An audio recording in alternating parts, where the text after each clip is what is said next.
What's going on, everybody? How is your evening tonight? Hey, honey, we're live.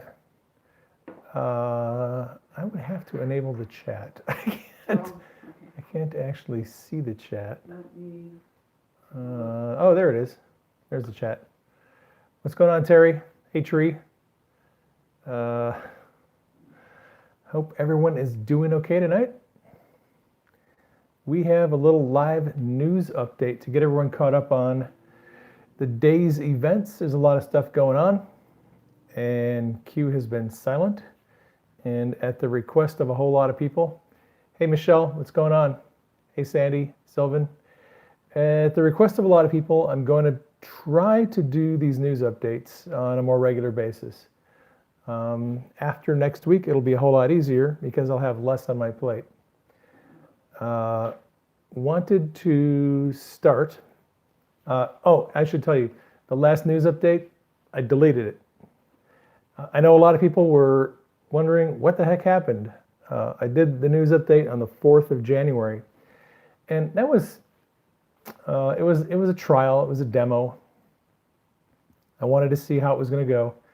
I wasn't real happy with it, so I deleted it. But I am going to keep this news update and future news updates. I'll keep them on the on my channel so people can find them and they can listen to them as they have time. All right. Going forward, I won't delete them. Cool. Hey Willie. Hey Steven. What's up? Wanted to talk a little bit about Chuck Grassley. I think Chuck Grassley is one of the. I actually had a dream, 2 months ago, where I saw the president and Chuck Grassley, and I knew in this dream that the two of them had some very important work to do together, that Grassley was going to be a key ally for the president going forward. And this was before Q dropped the Trust Grassley thing. It might have been 3 months ago. I don't know. It was a long time ago. So Chuck Grassley is a true ally to the president, and the Democrats and the enemies of the president have been kind of trying for a long time to get at the president's tax returns so that they can dig into those tax returns, find information that they might be able to use against Trump and weaponize his tax return. Well, Chuck Grassley has requested a briefing from Congress's nonpartisan tax scorekeepers. And he wants to know what process would be involved if he wanted to get a look at Trump's taxes. I think Grassley would probably take the president's tax information, take it into his, he is now chair of the Senate Finance Committee. And he could go through the tax information, get to the truth of it, and put the truth out there for people to see rather than having the Democrats weaponize it. So that's in the works. Just wanted to throw that out there as some information. A lot of people have found out that William Barr, who is the man that Trump has appointed as U.S. attorney, his confirmation hearing will start next week. People are concerned because they found out that Barr is a friend of Mueller's, and their wives are close friends, and they go to Bible study together, and their kids share stuff. So people are freaking out, thinking, oh no, if Barr is connected to Mueller, he's a deep state plant. This is terrible. This is horrible. Oh, Trump has to withdraw the nomination. No, Trump doesn't have to withdraw the nomination. People like Robert Mueller and Barr, if you're in a position like that in DC, these people travel in very small circles. They all know each other. They all know each other's kids. A lot of them go to the same churches. Just because Mueller and Barr have some, Barr was a former attorney general. Mueller was head of the FBI for 11 years. So of course they're going to know each other. Of course they're going to have people that they know in common and share things.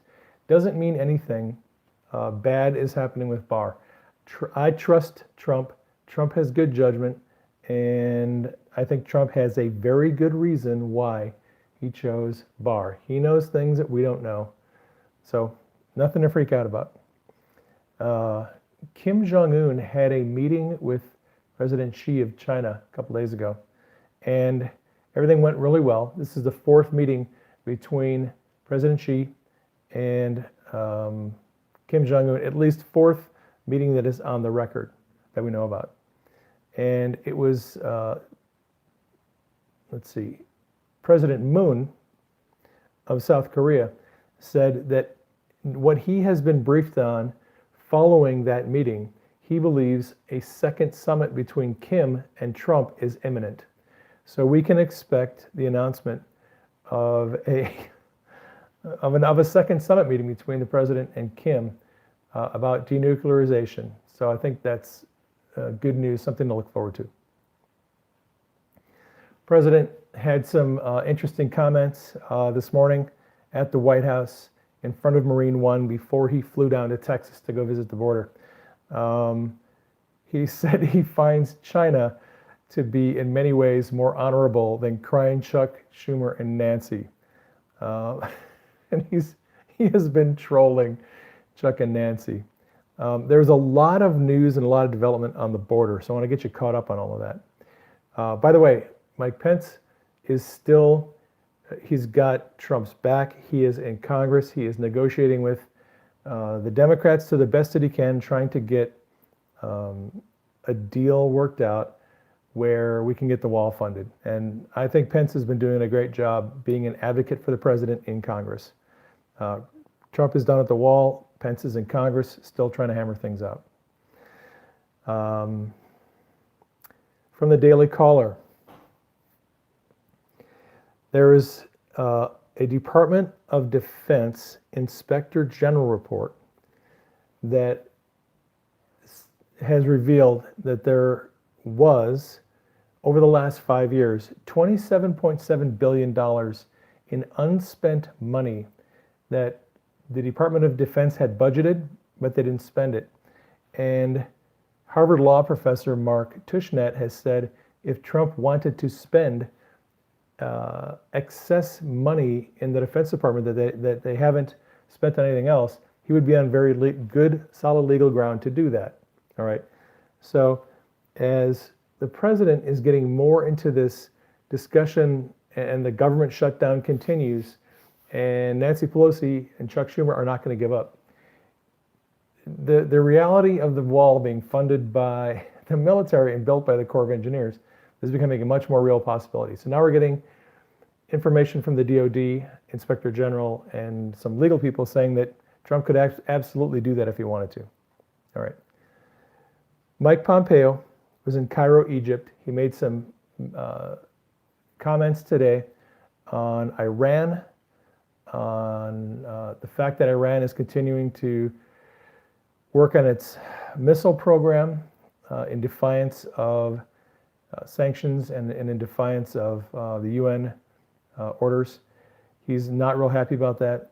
He kind of took a swipe at Obama in some of his statements, which I think is not unexpected.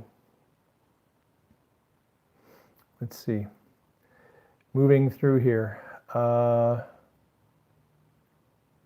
Want to get caught up on some other things. The president has canceled his trip to Davos, Switzerland. He was scheduled to go to the World Economic Forum. I think it's the 21st through the 23rd. And he was going to go hang out with the globalists and basically be a wet blanket at their party. Well, he has announced that he is not going to Davos. He'll actually be staying here in country to work on the wall. So we know that. All right. When the president gave his public address on the wall the other night, a couple nights ago, that 9-minute speech, a news station, Fox, Q13 Fox in Seattle, was apparently someone had doctored the video to make the president look very orange in color, and they distorted the shape of his mouth. It was found out to be somebody who worked at the studio. They've actually been fired for doing that. Todd Adams is saying hi. Todd's saying hi. Hey, Todd. What's up, buddy? Everybody's saying hi. Bridget. Hi, What's up? everybody. JJ, Floyd. Hey, everybody. All right. Cruising right along. We covered President Moon predicting that the Trump summit is imminent. We have a report from Politico that the White House is reaching out to political allies and interest groups to get their take on who Trump should nominate as a Supreme Court justice to replace Ruth Bader Ginsburg, feeling that her departure, whether it's retirement or whether she passes away, is coming rather soon. So there's movement on that. All right. This is a report from USA Today. This is an exclusive report. The Department of Defense is reviewing available authorities and funding mechanisms to identify options to enable border barrier construction, said Navy Captain Bill Speaks, a Pentagon spokesman. So the Pentagon is preparing options to build the border wall with the Corps of Engineers and with existing funding that they've got, that the Corps of Engineers has that hasn't been spent or that could be repurposed. I mean, the Corps of Engineers has a large budget. There's a lot of projects that they're working on. They could reprioritize the border wall and spend that money on the wall instead of other projects. So it's moving forward. It is moving forward relatively quickly. All right. Let's see what else we got on the wall. All right. Jim Acosta went down to the wall, down to the border, and he went to the steel slat part of the wall. And Jim Acosta is doing these live videos, right, from the wall, saying, hey, there's no crisis here. I don't see any hordes of people coming across the border. So he's doing this series of videos all along the border wall, showing, and he's interviewing people saying, do you see a crisis? Do you feel safe? Do you feel like you're threatened? You know, Trump says that there's a crisis. Trump says that this is a dangerous situation. Does anyone here feel threatened? So he does all these videos from different places along the border, but they're all behind a wall. And what Acosta ends up proving by the end of his series of videos is that wherever there's a wall, people feel safe. They don't feel threatened. There's no crisis. No one's trying to get across because there's a wall there. So Acosta ends up trying to prove that Trump is wrong, but ends up proving that walls, barriers, steel slats make for a relatively safe border. Now, here is my favorite tweet of the day. For months, a lot of us have been trolling Jim Acosta on Twitter because Jim writes his tweets, it sounds like he's almost like writing a memo to himself in a diary, right? And if you retweet Jim Acosta and put in there, Dear Diary, it reads, the tweet just reads fantastically. It's very funny.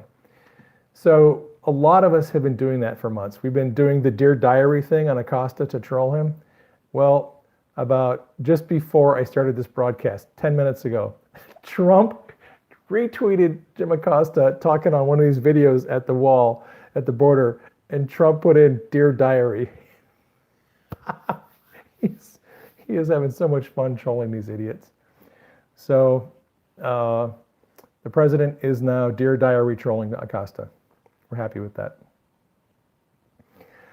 Let's see, what else we got here? Yeah, so the president has been down there at the border this afternoon, this evening, talking to Border Patrol, talking to ICE, making his case. It's good. Wanted to bring this along, throw this out there. There's a lot of discussion about whether we are actually withdrawing troops from Syria. John Bolton has tried to put in place some conditions on withdrawal of troops. And the Defense Department official speaking to the Wall Street Journal said, nothing has changed concerning the plans to withdraw the troops. They're still underway. Despite Bolton's bid to place conditions on the exit, he said, we don't take orders from Bolton. So military is still planning their withdrawal of troops from Syria. It sounds like it's going to be a staged operation where they'll move troops to certain areas, stage them in certain areas, and then have a gradual drawdown of troops. let's see, what else we got going on? Oh, I ran into this. This is a Voice of Europe article. It's a short article written by two German professors. They're actually psychology professors, and they're leftists, and they believe that citizens who have a desire to govern themselves have been radicalized, right? It's Europe and it's Germany. So if you don't agree with the one world government and globalism, you've been radicalized. But they're warning other people in Germany that German citizens are less accepting of migrants, and they're shifting toward an embrace of national identity. So it's the pendulum. The political pendulum, the ideological pendulum swings back and forth. It'll swing so far to the left, and then it'll swing back to the right. And after it's swung too far to the right, it'll swing back towards center and move to the left. And in Europe, I think the pendulum has swung about as far left as it can go. It is moving back to the right. And the Yellow Vest protests that have gone out throughout Europe, it's spreading. The sentiment is spreading. Populist leaders are being elected, Italy and other countries. And the time for the globalists in Europe is coming. Their time is coming. It's short. So I am happy to report that. Let me see. There is this is a report from Reuters. Mexican authorities are investigating a battle between two suspected Mexican gangs that left at least 20 bodies, 20 people killed. 17 of the 20 people were burned. Their bodies were burned in a pile. This is down actually pretty close to where Trump is right now, on the Mexican side of the border. So it's not getting better down there in Mexico. It's one reason we need the wall. All right. And this is a story. Michael Cohen has agreed to testify in an open session of Congress. This is at the request of Elijah Cummings. Democrats feel that if they can get Michael Cohen to come into Congress and testify about his time working for Trump, they can dig up some dirt on the president by talking to his former lawyer. Well, number one, Cohen has been proven during the Mueller investigation to be a known liar. Number two, if Democrats aren't careful, there are going to be a couple of Republicans in that hearing who will ask the right questions, and Cohen may have to reveal things that don't work for them. I think the Democrats are acting a lot like Wile E. Coyote right now, thinking they can have their little strategies to blow up the president, and it's all going to backfire on them. So don't get worried when you see things like Cohen is going to be testifying in front of Congress. The president doesn't have anything to hide. He hasn't done anything wrong. So it's only going to work against the enemies of the president. Andy Biggs has sponsored a bill in Congress to pay wages, to continue to pay people, federal employees who are tasked with securing the border, deterring illegal immigration during the shutdown.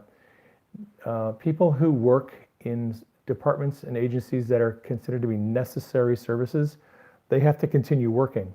A lot of them, according to Andy Biggs, is saying that they're not getting paid though. So they're continuing to work. So Andy wants to, he proposed a bill that would actually pay them as long as there's money available from the Treasury to do that. Trying to see, here's one more story. Coast Guard intercepted a vessel with 35 people on board. It was headed to Puerto Rico. Illegal immigrants who were probably trying to cross into the border. Also discovered next to the boat, floating nearby, was a backpack that had 4 kilos of heroin. Coast Guard picked them up and the heroin and took care of that. And, oh, this is a story that a lot of people are aware of, if you're not aware of it. Here in Phoenix, a woman who was in a persistent vegetative state gave birth to a baby a couple of days ago. And she has been in this persistent vegetative state for years.